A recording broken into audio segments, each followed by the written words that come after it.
What if Kurama is back in Naruto? I know this sounds so ridiculous because सबने देख ही लिया है कि हिमावरी के अंदर कुरामा वापस आ चुका है. But this is theory video, so please don't take it seriously. Hello guys, I hope you doing good. So आज की वीडियो में आप लोगों के लिए लेकर आया हूँ एक ऐसी थ्योरी वीडियो. क्या nine tail fox I mean अपना कुरामा हमें नारुतो के अंदर इन फ्यूचर देखने को मिल सकता है या नहीं? आई नो ये बहुत सेंस नहीं बनाता, बट फिर भी एज ए नरूटो फैन मैं चाहता हूँ कि नरूटो का कमबैक लेजेंडरी हो. I know this show is called Boruto, तो मेन कैरेक्टर अपना बोरुटो ही होगा. बट जो अभी करंट सिनेरियो चल रहा है बोरुटो में, Naruto seal, Hinata seal, Sasuke भी सील, कवाकी की फुल पावर सील जो अभी आप सबने लेटेस्ट चैप्टर में देखा ही है, प्लस ककाशी का हमें कुछ अता पता नहीं है कि हाँ कब आएगा, आने वाला है नहीं है, आगे आने वाले एपिसोड में दिखने को मिलेगा या नहीं मिलेगा. बोरुटो में मेरे को नहीं लगता बोरुटो अभी इतना ज़्यादा पावरफुल हुआ है कि वो जूरो को भी 1v1 कर सकता है, अनलेस मोमोशिकी एंड बोरुटो अपना भाईचारा बढ़ा ले, तो फिर कोई अलग बात हो सकती है. बट अभी तो मेरे को मुश्किल ही लग रहा है कि and I think in future जूरा से भी ज़्यादा पावरफुल फैक्टर आने वाले हैं बोरुटो में.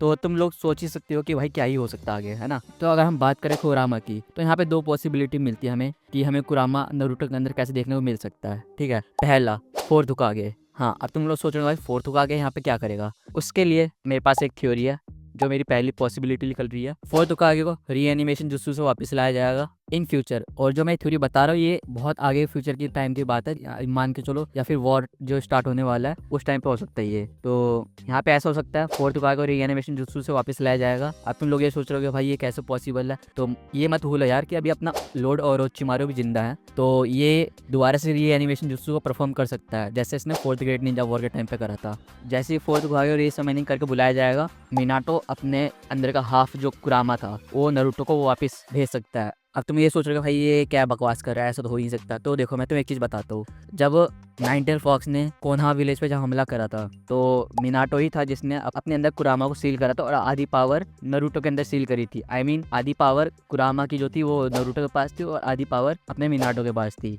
और जब मिनाटो मर गया था तो उसके साथ साथ कुरामा की पावर भी खत्म हो जानी चाहिए थी. बट जब फोर्थ ग्रेट निंजा और जब मिनाटो वापस आया था और उसने कुरामा का चक्रा भी यूज़ करा था मरने के बाद, रीएनिमेशन जुत्सु में उसने कुरामा का चक्रा भी यूज़ करा. और जहाँ तक मेरे को पता है कि उसने कुरामा की पावर तो बिल्कुल भी यूज़ नहीं करी, मतलब करी थी लेकिन बहुत कम ही यूज़ करा था मिनाटो ने कुरामा की पावर को. तो वहाँ पे ये हो सकता है कि जब मिनाटो वापस रीएनिमेशन होकर आता है तो मिनाटो अपने अंदर की जो हाफ पावर थी कुरामा की, वो अपनी पूरी पावर नारुतो को वापस कर सकते हैं. आई मीन नारुतो को अंदर भेज सकता है. तो एक तो ये पॉसिबिलिटी बनती है कि हाँ मिनाटो वापस लाया जाएगा इन फ्यूचर और जो हाफ पावर जो थी कुरामा की नारुतो को वापस दे दिया जा सकता है. ठीक है, ये तो होगी पहली पॉसिबिलिटी.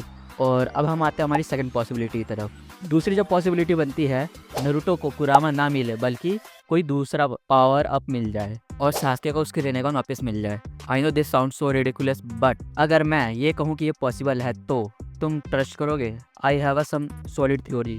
तो मान लो अगर नारुतो फ्री हो गया, सास्के भी फ्री हो गया, आई मीन सास्के भी नॉर्मल हो जाए ट्री से, एंड उनको पता चले कि वो अभी वॉर में है, एंड दूसरी साइड बोरुटो भी स्ट्रगल कर रहा है. तो मेरे को तो वैसे अभी तो मेरे को बिल्कुल नहीं लग रहा कि हाँ बोरुटो इतना ज़्यादा पावरफुल होगा कि वो सोलो ही कुछ कर पाएगा. क्योंकि अगर तुम फोर्थ ग्रेट निंजा वॉर का तुम एग्जांपल लोगे तो भले ही नारुतो मेन कैरेक्टर था लेकिन वो भी अकेला उतना कुछ नहीं कर पाया था अनलेस जब तक वो कागुया शो नहीं करी थी तब तक. तो सेम चीज़ मेरे को यहाँ पे यही लग रही है कि जैसे वॉर जैसे हमारे करीब आता रहेगा तो नारुतो एंड सास्के दोनों फ्री होंगे और वो डायरेक्ट ट्रांसफ़र हो जाएंगे हागुरोमो के पास. अगर तुम लोग नहीं जानते कि हागुरोमो है कौन, तो ये वही बुड्ढा है जिसने 10 टेल बीस्ट के चक्रा से 9 टेल बीस्ट को क्रिएट करा था. मतलब जितने भी 9 टेल बीस्ट हैं, 1 tail, 2 tail, 3 tail, 4 tail, 5 tail, 6 tail, 8 tail और 9 टेल, इन सारे टेल बीस्ट को हागुरोमो ने ही क्रिएट करा था 10 टेल बीस्ट के चक्रा से. तो अगर ये बुढ़ा वापस आता है इन फ्यूचर और उसने नारुतो को या फिर 10 टेल जिंजुरुकिन